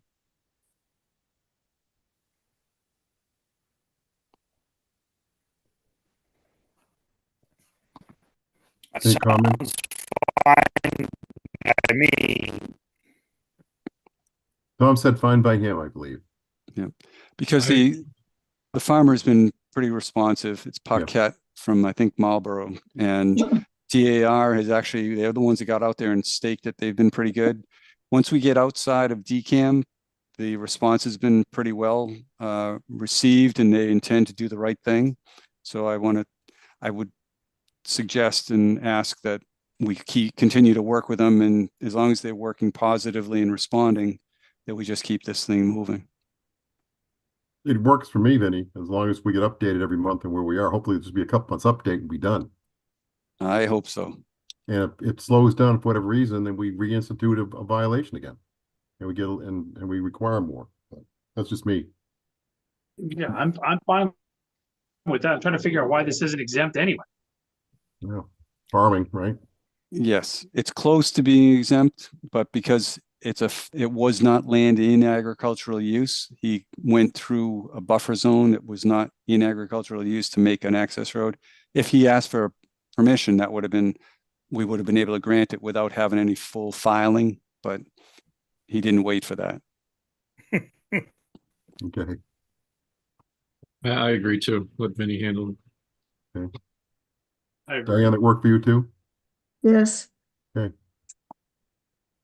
Here we go. Thank you very much. Could I ask a question first? Sure. Where does this little dirty road come from? Where does it start? Is it off Lyman Street? Mm-hmm. Yes, off Lyman Street. It comes from, do you know where the new building is? The 187 Lyman Street, where the old, what was the name of the building that used to be there, Greg? It was. Oh, there was an old building up front. Yes, something hall or something. Yeah, one of the halls that they demolished. It's on the east side of the street. Most of the other stuff was on the west side. So this is the one almost across from the access down to the pond, Little Chauncey. And then there's a new fenced-in decam facility there. So just south of that is an agricultural field, and it's this access road ties into the road right there. And they're proposing to do some, as part of this stabilization of the access out here, they also have asked to stabilize the area off the road so that when they pull trucks out, they don't get stuck. Mm-hmm. And this access is gated and locked. There's the access on that property next to the new building is gated and locked. That's the way we went in. Yeah, I think the farmer doesn't have the key to that, so that's why he needs this other access along a little south along the boundary line of that building. Okay, good. Informal discussions. I have one item here. Forest stewardship update. Oh, yeah, that'll be a quick one. I have not gotten to that. Haven't done anything. Well, Vinny, it's clearly that you're holding this up then, because you haven't got Yeah, it. that's right. Yes. Anything else? We have to go kidnap a forest. We may have to. That's a good idea. Yes. Chain him to a tree. Yeah. Oh God. Anything else, Vinny? That's all I have. Oh, you guys are flying through this agenda. I try to keep you busy and you just whip right through it. Yeah, because we continued 5 of them. Yeah, that's true. So it's the old kick the can down the road. Yes. Yeah. Anybody else have anything? No. Anybody who's not going to be here in July? I believe that Justin's back. Yes. Any more vacation plans or? My July schedule is unknown right now. All right. All right. Well, stay in touch with us as you know things, Tom. Yeah. And thank you very much for attending tonight. Yeah, you're welcome. And Vinny, you're on vacation this week, right? I'm going in tomorrow to finish up the ones that you made decisions on, and then I will be gone for the rest of the week. And each one of us has a day where the phones get forwarded to us. Diane, you're Tuesday, Todd's Wednesday. Oh yeah. I don't answer the phone if I don't know anybody. Sorry about that. Good policy. That's good. Yes. All right. I would just suggest that given some discussions around 0 Hudson Street, that we all review the local bylaw again. Especially looking for some of those points around the resource area and the intent of the bylaw versus where it is in terms of the heading to the process or to a section. Right. And on the Dropbox page, I think someone tried to get in and I don't did. know if they had a problem. I tried to get in today and I was marginally successful. Okay, because it sent me a message that they needed like a second password and they sent it to me. And I don't know why, because I wasn't trying to get in. So if you're having trouble with it, let me know and I will try to figure out what the problem might be. Did you get in, Greg? I did. Magically Okay. something happened because I was hitting a brick wall and then asking for passwords. I just kept on clicking through and then all of a sudden, bing, I was there. So Okay. All right, good. Because they're under the 0 Hudson Street file in that Dropbox. It has the newest package that I haven't Good. gotten to yet. So okay. I'll go take a maybe look. I'll take that with me on my vacation.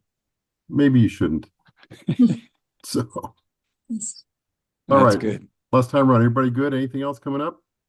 No. No. All right. No. Owen Jones, Good. thank you very much tonight. Again, great support. Do we have a motion to close? We need a motion to close. Motion made by Second. Todd. Is there a second? Make- Seconded by Tom. Roll call. Tom Beals,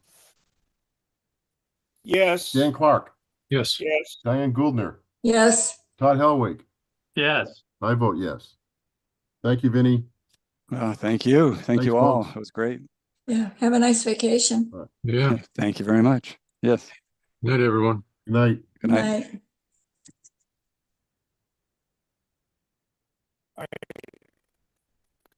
Good night.